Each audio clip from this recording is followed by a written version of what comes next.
forma. Com o voto do ministro Eros Grau. Senhor presidente, acompanhei atentamente a leitura do voto do relator, após o voto do ministro Carlos Alberto Direito, da ministra Carmen Lúcia, do ministro Ricardo Lewandowski.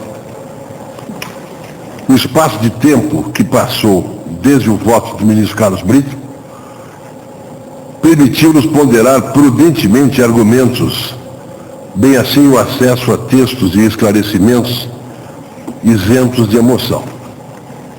O pedido de vista feito pelo ministro Carlos Alberto Direito foi sábio.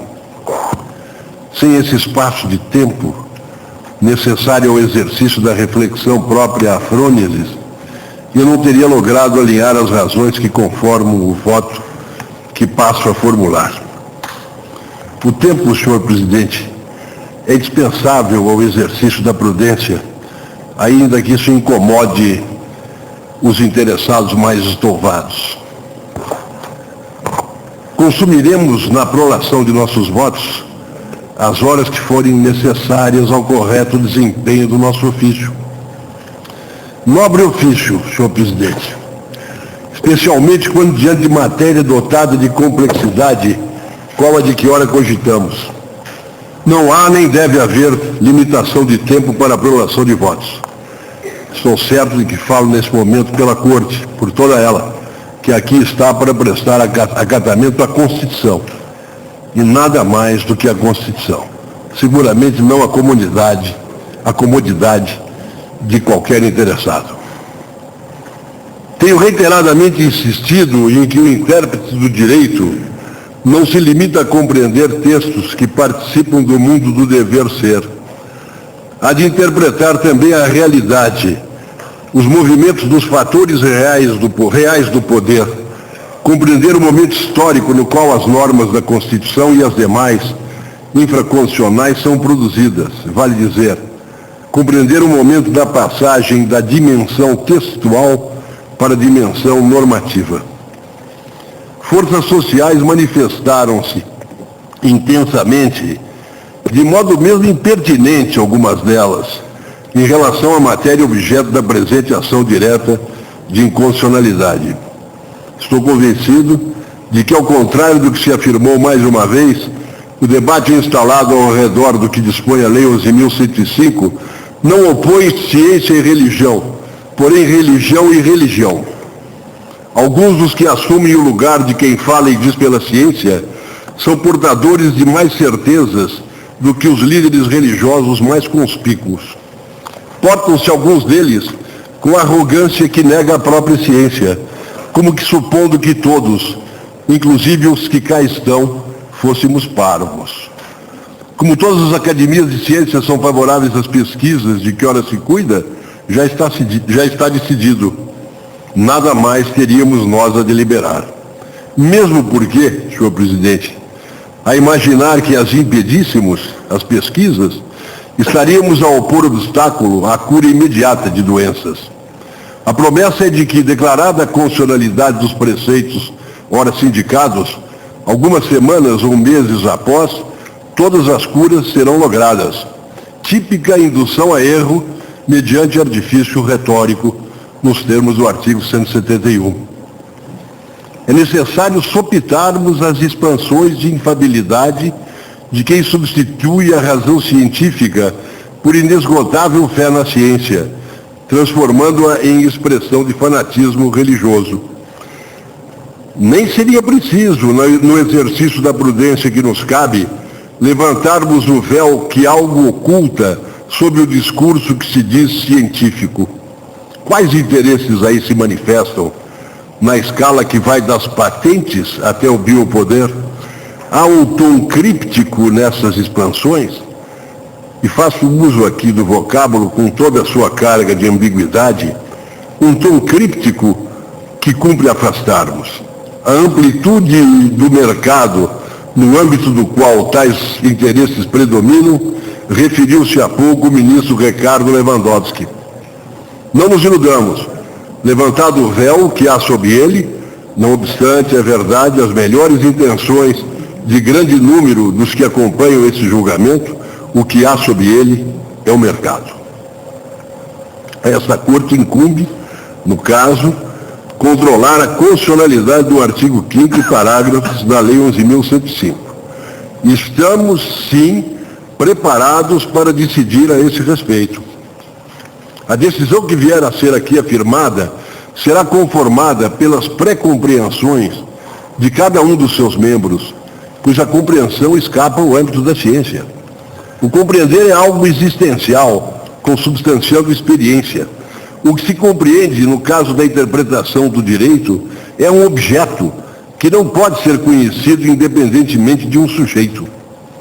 O processo de interpretação dos textos normativos encontra na pré-compreensão seu momento inicial, a partir do qual ganha dinamismo um movimento circular que compõe o círculo hermenêutico.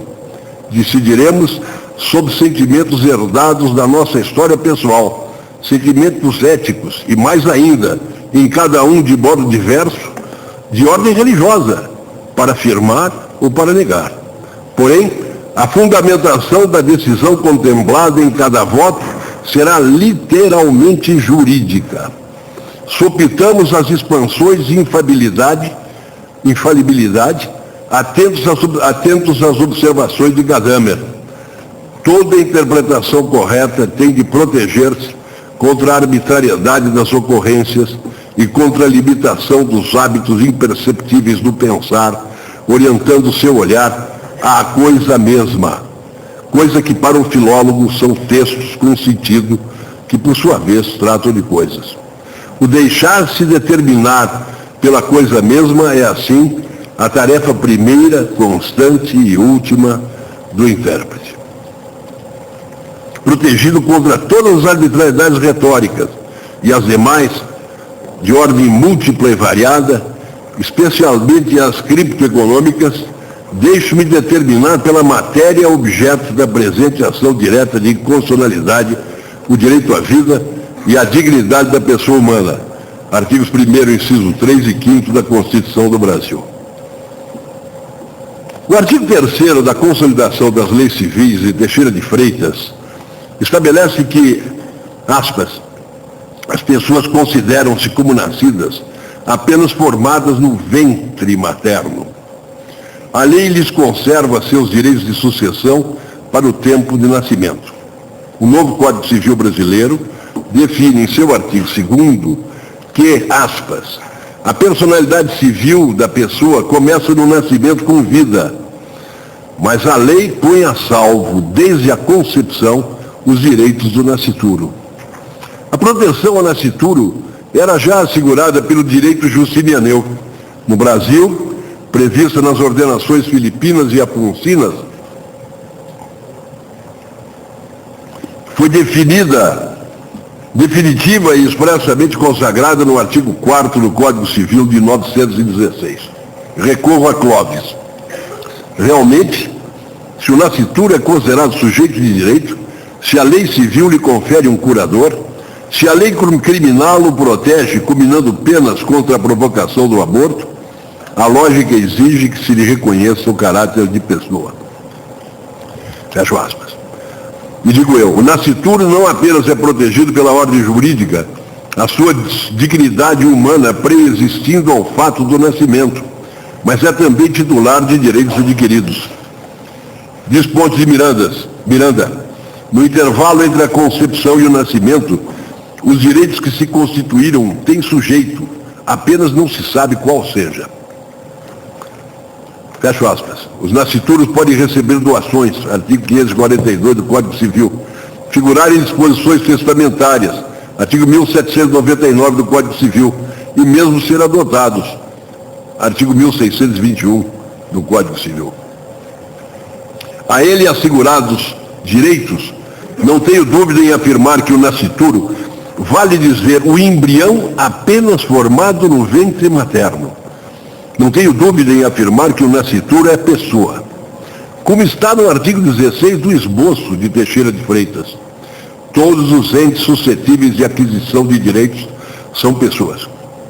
A capacidade de exercício de direitos que lhes respeitam enquanto personalidade jurídica apenas está sujeita à condição suspensiva do nascimento, de modo que, qual se lê em um texto de Cristiane Avancini Alves, o vocábulo pessoa, presente no artigo 2º do Código Civil, denota ser humano. O nascituro, vale dizer o embrião, faz parte do gênero humano.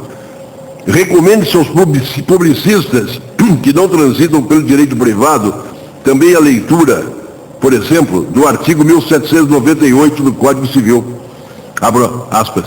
Legitimam-se a suceder as pessoas nascidas ou já concebidas no momento da abertura da sucessão. O embrião, insisto nesse ponto, faz parte do gênero humano, já é uma parcela da humanidade. Daí que a proteção da sua dignidade é garantida pela Constituição, que lhe assegura ainda o direito à vida. A autonomia do embrião manifesta-se de maneira especial, na medida em que sua única opção é nascer, mas é autonomia. Há no aborto destruição da vida.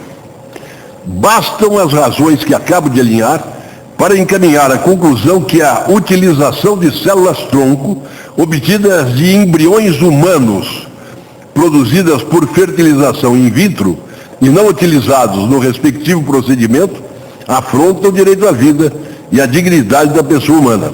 Não tenho a menor dúvida, a pesquisa em e com embriões humanos e consequente destruição afronta o direito à vida e à dignidade da pessoa humana.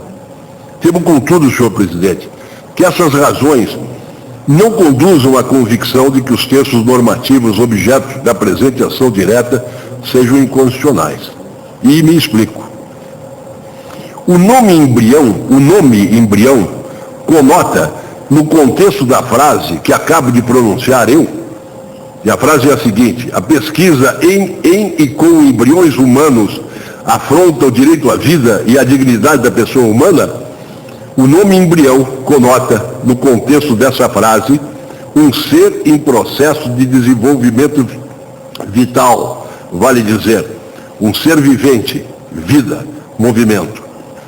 Sucede que esse mesmo nome, embrião, poderá, em diversos contextos, estar a conotar outros significados, pois as palavras são potencialmente ambíguas e imprecisas. É que as linguagens consubstanciam sistemas ou conjuntos de símbolos convencionais, isso importando em que não exista nenhuma relação necessária entre as palavras de um lado e os objetos, circunstâncias, fatos ou acontecimentos de outro, em relação aos quais as palavras cumprem suas múltiplas funções. Há mais de 20 anos, venho referindo para exemplificar o que diz Shakespeare na voz poética de Julieta. What's in a name? O que é um nome? Isso que nós chamamos de rosa continuará a perfumar doce, mesmo que se chame por qualquer outro nome. Nomina non sunt consequentia rerum, de modo que a mesma palavra conota, em contextos diversos, sentidos distintos. O significado de cada uma delas há de ser discernido sempre no quadro do jogo de linguagem no qual elas apareçam, dizendo-o de outro modo, no seu contexto de uso. O vocábulo embrião aponta, em estado de dicionário, ser humano durante as primeiras semanas de desenvolvimento intrauterino. Não obstante, nada impede dele se lance mão com menor precisão, deliberadamente ou não de forma imprecisa, ou em sentido figurativo. No contexto do artigo 5º da Lei 11.105, embrião é óvulo fecundado fora de um útero. A partir desses óvulos fecundados, fertilizados in vitro, é que são obtidas as células-tronco embrionárias referidas no preceito legal. Para logo se ver, destarte, que aí no texto legal, embrião não corresponde a um ser em processo de desenvolvimento vital, em útero. Embrião é aí, no texto legal, óvulo fecundado, congelado, isto é, paralisado à margem de qualquer movimento que possa caracterizar um processo. Lembre-se de que a vida é movimento, Nesses óvulos fecundados não há ainda vida humana. Nos embriões, toma o vocábulo em sentido corrente, nos embriões sim. Neles há processo vital em curso. O embrião é o que é, porque é abrigado em um útero. A palavra grega ethos, de onde provém pelo latim ética, porta, entre outros sentidos, o de estadia habitual, local familiar, morada, como se pode ver no dicionário grego de Bailly. Daí diremos, exercendo liberdade de imagem de que o filólogo não dispõe, daí diremos, desde o ponto de vista da raiz do vocábulo ética, que o útero é a morada da vida, e que apenas no âmbito desta morada, que é o local familiar do embrião, apenas no âmbito dessa morada surge efetivamente a vida. É lá que se dá, e só lá, a necessária estadia da vida anterior ao nascimento. Não há vida humana no óvulo fecundado fora de um útero, que o artigo 5º da Lei 11.105 chama de embrião. A vida estancou nesses óvulos. Houve a fecundação, mas o processo de desenvolvimento vital não é desencadeado. Por isso não tem sentido cogitarmos, em relação a esses embriões, do texto do artigo 5º da lei, nem de vida humana a ser protegida, nem de dignidade atribuível a alguma pessoa humana. Dir-se-á ainda, por outro lado, que o topos da dignidade da pessoa humana pode ser tomado para afirmarmos coisas distintas, inclusive antagônicas. Mas uma delas seria assim: a utilização de óvulo fecundado, congelado, há mais de 3 anos, com a prévia autorização dos que viriam a ser pais do embrião que dele poderia decorrer, é adequada à afirmação da dignidade da pessoa humana, na medida em que potencialmente permitirá a evolução dos métodos de tratamento médico do ser humano e o aprimoramento da sua qualidade de vida. A linha de raciocínio que venho desdobrando leva-me a concluir pela constitucionalidade do artigo 5º parágrafos da Lei 11.105. Mas isso, senhor presidente, não se deve afirmar de modo singelo, sem qualquer outra consideração. Cumpre a esta Corte enfatizar a circunstância de pesquisa e terapia a que refere esse artigo 5º não poderem, em coerência com a Constituição, ser praticadas de modo irrestrito. A ela se impõe estabelecer alguns limites. A Corte, se impõe estabelecer alguns limites. Seja para que se impeça a manipulação genética, seja para que não se abra um precedente na decisão que aqui vier a ser tomada para o aborto. A nítida distinção entre a destruição da vida no aborto e o que pode vir a ser a construção da vida na pesquisa em torno das células-tronco. Essa construção há de ser empreendida com enorme cautela, além do que esse artigo 5º deixa em aberto questões cuja solução, à margem dele, poderão resultar incompatíveis com a ordem jurídica concreta instalada pela nossa Constituição. Não nos cabe senão o controle da constitucionalidade das leis. Tenho reagido incisivamente a qualquer experiência de controle da proporcionalidade ou razoabilidade delas, prática à qual não estamos habilitados. E também não nos cabe a censura do legislador, salvo nos casos em que a constitucionalidade de qualquer ato normativo estiver em pauta.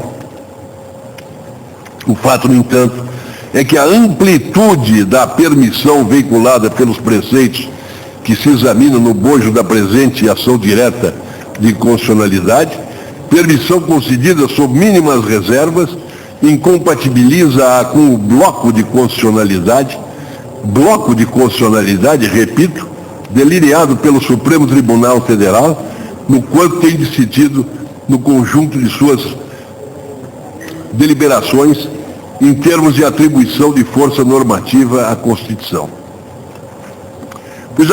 Pois a Constituição do Brasil não é apenas um conjunto, sistema de normas situado na pirâmide da hierarquia das normas, imediatamente abaixo da norma fundamental. A Constituição do Brasil é a representação mais elevada, no plano do direito positivo, de uma ordem concreta anterior ao direito posto pelo Estado, ordem que arranca de um direito pressuposto e expressa a visibilidade de um nomos. Daí que o caráter aberto da ação direta de inconstitucionalidade nos autorizaria a declarar, inclusive, a inconstitucionalidade do artigo 5º, parágrafos da Lei 11.105, por afronta à totalidade normativa que a Constituição é, ou, em outros termos, por agressão ao bloco de constitucionalidade ao qual linhas acima referi. O risco da manipulação genética, o temor de que estejamos próximos à completa reificação da vida, posta à mercê dos desígnios e princípios sem princípios do mercado, isso nos conduziria, inclusive, à declaração dessa inconstitucionalidade. Não é recomendável, contudo, que tais riscos sejam dessa forma combatidos. A prudência indica, desse ao mal, o tratamento a que Tomás de Aquino faz alusão na segunda parte, questão 10, artigo 11, da Suma Teológica, ao cuidar dos ritos dos infiéis. Diz ele: o governo humano deriva do governo divino e o deve imitar. Deus, porém, ainda que seja onipotente e sumamente bom, permite que aconteçam alguns males no universo, males que poderia impedir, para que não suceda que, uma vez supressos, suprimam-se também grandes bens, ou sigam-se males piores. Assim também no governo humano, os que governam toleram, com razão, certos males, para que alguns bens não sejam impedidos, ou não sucedam males piores, como diz Agostinho: suprime as diretrizes da sociedade humana e perturbarás tudo com a libidinagem. Assim, pois, ainda que os infiéis pequem em seus ritos, eles podem ser tolerados, ou por causa do bem que deles provém, ou por algum mal evitado. O mal, no caso, e digo mal entre aspas, esse mal, a amplitude da permissão veiculada pelo preceito legal, há de ser combatido mediante a prolação por essa Corte de decisão aditiva, visando a superar a incompletude. O vocábulo está incorporado ao vernáculo, ministro Carlos Brito. Visando a superar a incompletude do artigo 5º e parágrafos da lei. Note-se bem que a decisão aditiva acrescenta novo sentido normativo à lei, a fim de que determinado preceito legal seja depurado, adequado aos padrões da constitucionalidade. A essa Corte não cabe acrescentar nada à Constituição, como já se fez indevidamente, digo com as vênias de estilo, ainda que não espontâneas, ainda que não partam do meu íntimo, como se fez indevidamente no julgamento do mandado de segurança 26.602. Mas aqui não se trata de aditar nada ao texto constitucional. A decisão aditiva incorpora preceito novo à legislação infraconstitucional para, salvando-a de inconstitucionalidade, mantê-la em coerência com o bloco de constitucionalidade. Algo é acrescentado ao preceito legal, a Constituição permanecendo intocável. Ao contrário, porque a decisão aditiva, com o que captura o preceito legal, trazendo para o âmbito da constitucionalidade, a força normativa da Constituição é afirmada nessas decisões. Declaro, concluindo, a constitucionalidade do exposto no artigo 5º e parágrafos da Lei 11.105, estabelecendo, no entanto, em termos aditivos, e essa Corte pode e deve fazê-lo, os seguintes requisitos a serem atendidos na aplicação dos preceitos. Primeiro, pesquisa e terapia mencionadas no caput do artigo 5º serão empreendidas unicamente se previamente autorizadas por Comitê de Ética e Pesquisa do Ministério da Saúde, não apenas nas próprias instituições de pesquisa e de serviços de saúde, como dispôs no parágrafo 2º do artigo 5º. O que eu estou propondo seja incorporado, mercê da decisão aditiva, é a existência de um comitê central. 2. A fertilização in vitro, referida no caput do artigo 5º, corresponde à terapia da infertilidade humana adotada exclusivamente para fins de reprodução humana, em qualquer caso proibida a seleção genética, admitindo-se a fertilização de um número máximo de 4 óvulos por ciclo e a transferência para o útero da paciente de um número máximo de 4 óvulos fecundados por ciclo. Vejam, Vossa Excelência, que eu não estou falando de embrião. Eu digo óvulos por ciclo e depois óvulos fecundados, que apenas se tornarão embrião, desde que convencionado o uso geral do vocábulo, após essa transferência. Por certo que a redução e o descarte de óvulos fecundados são vedados. 3. A obtenção de células-tronco a partir de óvulos fecundados ou embriões humanos, na dicção do artigo 5º, será admitido somente quando dela não decorrer a sua destruição, salvo quando se trate de óvulos fecundados inviáveis, assim considerados aqueles cujo desenvolvimento tenha cessado por ausência não induzida de divisão após período superior a 24 horas. Nessa hipótese, poderá ser praticado qualquer método de extração das células-tronco. Isso, portanto, senhor presidente, com a proposta de uma decisão aditiva, que compatibiliza plenamente o texto, a Constituição, sem nem de leve inviabilizar a pesquisa, mas apenas colocando-a em padrões e termos de constitucionalidade, esse é um voto no qual eu declaro, em função de todas essas circunstâncias, todas, mas exclusivamente jurídicas, não mais do que jurídicas em nenhum momento, eu declaro a constitucionalidade dos preceitos questionados. Ministro